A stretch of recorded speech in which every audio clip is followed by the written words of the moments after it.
Chicago Bears, baby. Woo! 4-1, baby. But listen, you didn't come here to watch or even listen to me talk about football. We're talking about October 2020 Chicago market update right now. Hi, I'm Anant Deoras, Realtor with eXp Realty. And before we begin, would you consider subscribing to my YouTube channel, Living in Chicago, Illinois, where I talk about all things related to this wonderful city of Chicago, and click that notification bell so you'll get videos similar to this market update in the future, along with everything related to Chicago. As always with my market updates, folks, we talk about the current key metrics, impact to Chicago buyers, impact to Chicago sellers, and I wrap up the market update with a piece of tech that you should consider using to be better informed. Let's begin, folks. Key metrics, October 2020 numbers for the city of Chicago. Median home prices were up 6.9% to a median price of $310K. New listings coming into the market in October. Now remember, this is September data, end of September 30th, which was reported in the first couple of days of the next month, was down 3.5% year over year. Under contract is a very key metric, people. In the actual month, the pendings was basically active listings going under contract, basically remained flat. They were 0.1%. And finally, the most important metric, month supply, which as always is reported actives, current active listings, divided by the average sold data over a 12-month period. That was 4.2. That was actually flat year over year. For educational purposes, anywhere from 5 to 6 months of inventory is considered balanced. Anything above is buyer's market, and anything below, so we're just below into a seller's market. Buyer impact. So I'm going to give 3 reasons why now is the perfect time for you to consider that purchase which you may have been holding off. Number 1, we have the advent now of there's been more and more folks having that ability to telecommute. I mean, for lack of a better term, a silver lining, I guess, of the pandemic is, of course, the work from home. A lot of employers, with their blessing, is allowing more, if not every day, several days, because, of course, if they were traditionally working in the office, a lot of those office days are restricted. So with that telecommute, you would think a natural inclination would be to automatically consider moving to the suburbs, and in many cases, suburban prices, particularly for those starter homes, you may spend a little bit more, but you're of course getting a big yard and more square footage. However, it's all going to be burb dependent. I know, for example, if you consider Naperville or Burr Ridge, particularly Naperville, those prices may have escalated. The market's very strong out there. So that may be the natural tendency, folks, but actually now you can consider, maybe if you were considering, for example, let's say Logan Square, which is a wonderful neighborhood, but the prices may be out of reach. So consider moving slightly west to Humboldt Park, or western portion of Humboldt Park, where you don't need necessarily the convenience of the bus or train. You have the bus out there, you don't necessarily have the train if that's where you're considering living, because you can telecommute. So you can think of other neighborhoods. I've done multiple videos, Irving Park, one of them, wonderful neighborhoods that may have better pricing. So if you go ahead and check up over there and check out that video. So that's number 2, that telecommute option is number 1 is amazing. Number 2, motivated sellers. We're now entering the 4th quarter, winter, where traditionally there's been a little bit of, I'm not going to say depression of home prices, as I've previously mentioned.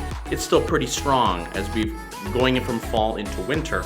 However, sellers that do put their place in the market, regardless of a pandemic or not, typically are more motivated. They need to sell for whatever life reason, that life event that is. Therefore, as me representing you as a buyer's agent, we can leverage that in negotiations. So we're going to have motivated sellers and possibly a little bit softening of prices as we go into this 4th quarter. And of course, Number 3, interest rates are still wonderful, fantastic, folks. Please get off the sidelines.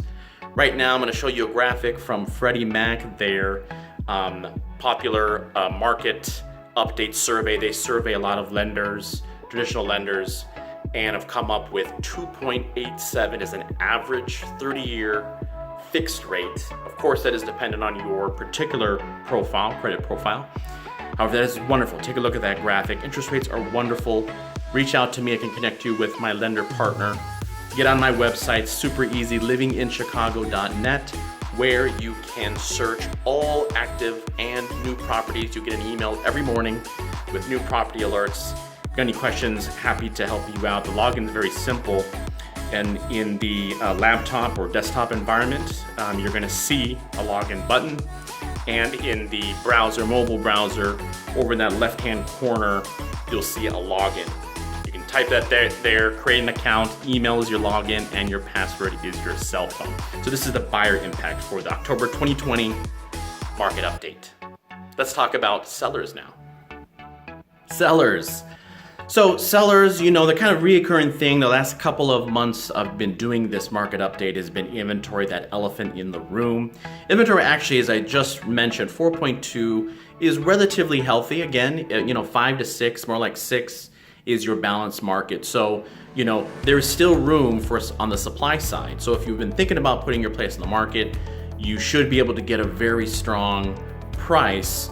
Now, of course, with coming into the winter, while traditionally the market's been a little bit quiet, that is actually less competition for you. So of course, if you're thinking about putting your place in the market, of course, reach out. I got all my contact information in the description, and you're gonna see it rolling on the lower thirds here.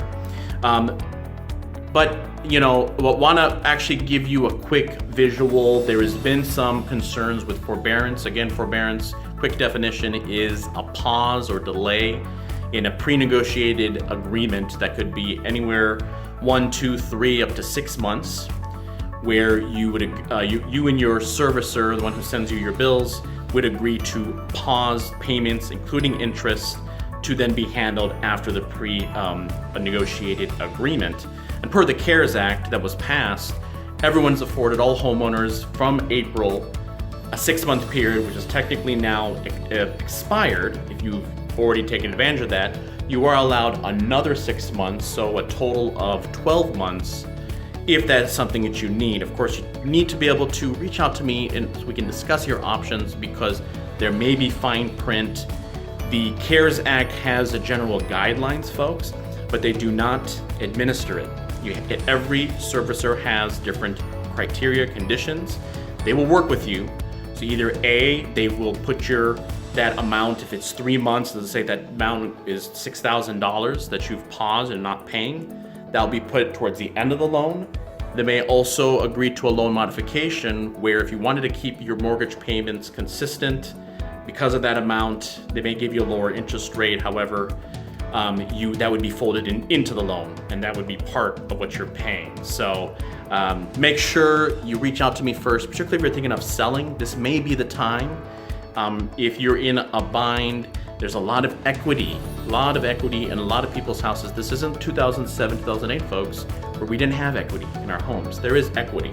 So if you needed more room, if you're a move-up buyer, or let's say you're retiring, you want to get that condo, move out of Chicago, reach out to me. I can get your place in the market, get you top dollar. And then, of course, if you're not making payments, that will be part of the loan, and your net proceeds will be deducted based upon how much you owe, but then you'll be out of your property, and you should be able to get great equity. The only way to find that out is reach out to me.